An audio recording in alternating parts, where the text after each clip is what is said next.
Okay, yeah, welcome back. I hope nobody stood up from where you're listening from. Okay, we are still quoting. It is okay for a woman to know that she has control of her body. All right? It is not something to be used or looked at as something to someone. Yeah,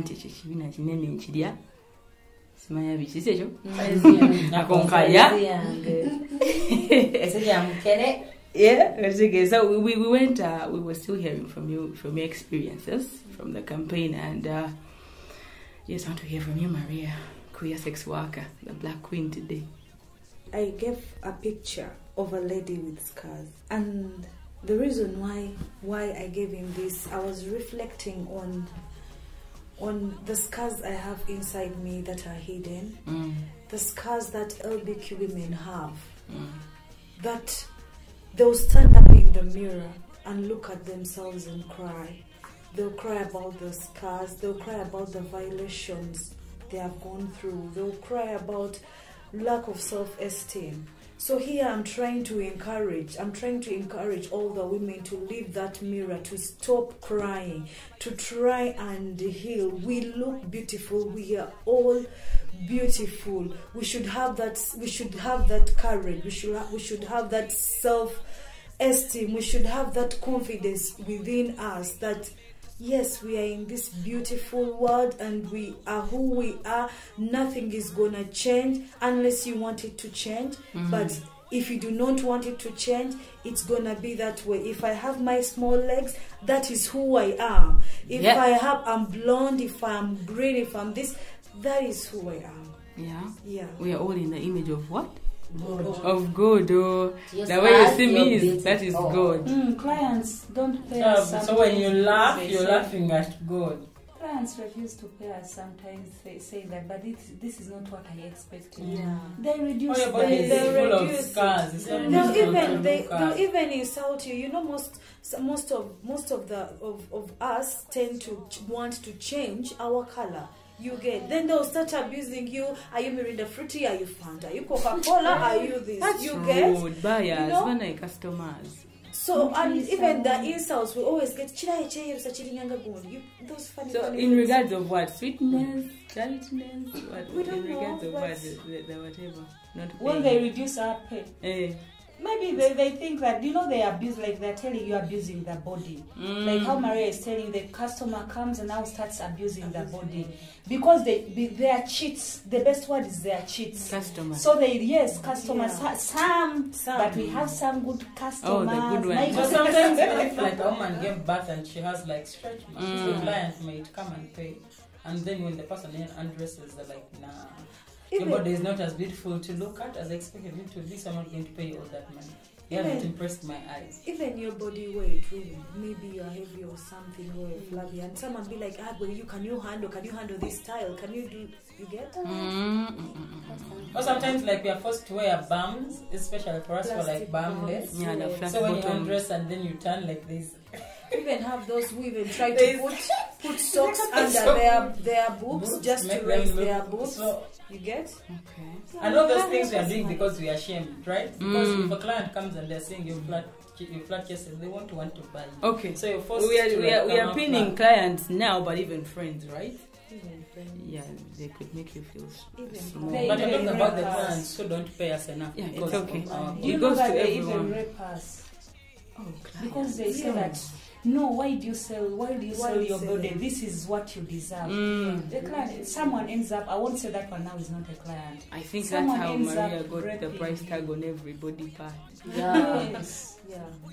Okay, lastly, but not least, Gloria, what was your experience running the campaign? I didn't make any submissions, and in me not making a submission, there were so many things I was feeling insecure about with my body. There are so many parts of my body that have been shamed that I was embarrassed to share to the world. But I religiously followed the campaign, and in following the campaign, I saw a lot of some of the things that I was struggling with being addressed and talked about. But personally, the post that appealed to me the most was I don't really remember what was written there, but there was a picture of a leg and a clutch. And I'm paraphrasing. And this person was talking about how them being on clutches has eroded their dignity, and how people have taken away their autonomy over their body. Because I think the world, when they look at people with disabilities, they assume that they have no power over their body. Like we have to do everything for them, but we also have to decide for them what to do with their bodies, which is very unfair. And also often they are not looked at as sexual beings. So even a person that is very good looking or that is very appealing, people may not even want to engage in sex with them because I don't know, they think they're not able to function. That exactly is abuse of someone's bodily autonomy, because you haven't told you I'm incapable of it. We're assuming I can't. It's very unfair. You're crippled, like something's wrong. My legs may be crippled, but my pussy is working. Alright, my boobs are also working. On that note. So yeah, that unfairness and how often they're also violated. Sometimes they're raped because they are looked at as people that are not physically capable of defending themselves. Okay. So as we're talking about bodily autonomy, we also need to, and because this is coming from a community that's marginalized, we need to acknowledge the privilege that we have over other women, and make sure that as we are speaking, we're not only looking for or speaking for LBQ women that are able-bodied, but even those that are living with disabilities. Alright, I must say you guys are dealing with an action-packed, because this is going to be so hard to change people's ways of looking at people. You know, you look at someone and you just say. Yeah, so people should just know being disabled doesn't mean you're unable. Hey, what do they say? Inability. Yeah. Disability is not inability. Disability is not inability. Yeah. Okay, you guys are rooting for these people like you know some. Alright. You don't need to know some to talk for them. When we are talking about women, we are qualifying all women. Okay, all women, disabled women. It's actually women living with a disability, not disabled women. Scratch that. Women with disabilities. With special abilities. With special abilities. Okay, on that note, you can join in or maybe follow, track the campaign on Farouk's socials. That is Instagram, Farouk Uganda. Right? And which hashtag is that? My body, not our body. My body. Capital. My body, not our body. Yes. It is mine. Whatever I do to it, it's my business. Yeah. Okay. Moving on, I want to know, having won the campaign, what did you guys hear from people? What did they say about the campaign? Yes. They loved it. They did, and let me hear from more. Yeah. The submissions from the campaign. They really showed that people were following the campaign and relating with it.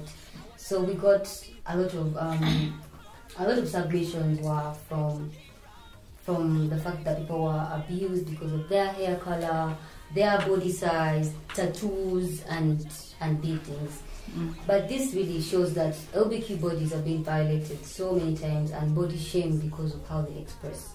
And then this is wrong. So the campaign provided a platform for people to dispute all that, to debunk all the myths that are told around bodies. And for me, the most interesting things were the comments that came in. People were happy that we shared these things. For example, let me just read one comment that said, "I love this series. Someone hears us. These are simply expressions and have nothing to do with our abilities or inabilities. I wear a tattoo and I love colored hair, but you get asked so many questions. But why asking questions? Someone's just being who they are without disturbing you." Where is that from? From Instagram. From Instagram. Yes. Okay. Also, another feedback was we should create like posters or T-shirts or caps that show we can wear our scars, like Put on a t-shirt that says, yeah, I have skinny legs and I would wear that. I would wear that. Yeah, and I have colored hair. I have colored hair, and I don't care. Like such things that you own it. Yes. So my scars are my tattoos. Yeah. A t-shirt. So the feedback has also helped me learn to love myself. Maybe this more. is something you guys should think about. Wrapping up the campaign. Yeah. Would you wrap the campaign with t-shirts? Hashtag my body with our body. Yes. Yeah. So someone with dread simu nyuanjaga simu ya they're still productive. Yeah. Colored hair can still go in office. Naturally. This is what you guys are saying. Yeah. Yeah, it's going to be. I told you it is an action packed. Well, this is Uganda. You can put on your suit and go and you can sell sex in a suit. Yeah. Wow. That's wow. Yes. Imagine seeing like 6 ladies at speak. At speak When street. you're corporate. When we move office wear. Yeah. Because that's their workplace. You see? So you have to dress up for work. Okay. Alright, Maria? Queer sex workers, we have been facing, or we are facing a lot of violations. And these violations happen because, one, the laws in the country, the beliefs, the religious beliefs and culture beliefs. So one of the feedbacks I got was that let's keep on fighting for the decrim of sex work. Let's fight hard to see that sex work is decriminalized. Secondly, people don't know that you go to a police station to report a case of violence, and you reach the police station, the law enforcers themselves start violating you. Hey, you're a sex worker, that is not painful. These are things you've been doing. These are things you get. You're used to this kind of things. So one of the other feedback I got was that let's try to show the world, let's try to document the violations that that are happening. Let's show the world that this and this is happening. This is happening to an LBQ woman. This is happening. I was violated by this person. I was advocating to end violence against our bodies, against anything to do with violence. Yeah. So documenting that when we keep track. Yes. Yeah. Okay. Before you doze off, Mother Nature. I'm just enjoying the conversation, so I was meditating. Yeah. So we got different feedback and positive. The one first of all, people were like, it was so informative and educative. Many of our beneficiary members were like, I now have the courage to do this. I have the courage now to put on this. People are like now they've won back themselves, their freedom. So people are like, can we always have this? Can we keep this going? Can you still give us more, more people share? Because very many LBQ women were impacted so much. And given that environment and climate justice or climate chaos is one of the topics that has not been talked about so much within mostly our country, and because we normalized it. Yeah, we don't know that violence. There's a lot of violence coming from the chaos around environment and climate justice. Very many people didn't know, so people have the conversation. People also asked, which is very positive. If people can say, can we even go down? Can you localize this? Can you try and see that you even reach that LBQ woman at the grassroots? People were really appreciated the campaign and the sharing of the stories, because every story impacts another person. So every story that was shared, we would get positive feedback. It would make an impact on someone. Yes. Okay. Yeah. I was also confused. I didn't know how climate and body autonomy you know. Okay. Could confuse, could interact. Yeah, I didn't know how they could interact, but now I know. Gloria, let me hear from you. Guru. I'm beefing. Anyway. So, as an organization that does a lot of work around queering SRHR, I feel that's important for LGBTQ entities to think about queering bodily autonomy as well. Because at the center of advocating for SRHR is bodies. Like, there is no way you can address sexual reproductive health and rights without addressing bodily autonomy. Because all that is involved in SRHR, which is the sexual, which is the reproductive, which is the health and the rights, all involve people being empowered to understand their bodies, to love their bodies, and now to take care of them. Okay. So, conversations or initiatives that are addressing bodily autonomy should make sure that women that are diverse or that are marginalized are included. And for me, that was like a key learning for us, because as a community we haven't been thinking so much about how LGBTQ women interact with bodily autonomy. So now from the campaign, we are going to broaden our work and think about how do we empower LGBTQ women to advocate for things that concern their bodies, to make sure that when policies are being made, when laws are being made, when programming for SRHR is being made, their bodies are being valued. And because they're the owners of their bodies, they're being given the opportunity to decide how their bodies are budgeted for, are programmed for. Okay. You sounded so low. I'm beefing. That's it. I know this. We enjoy different modes. She's enjoying the conversation. Okay. Well, we got a lot of feedback from the campaign, positive feedback, but mostly the feedback was about putting out legal framework. In case you're being violated because of your body and there are no policies or laws that could help you get justice, what do you do, where do you go?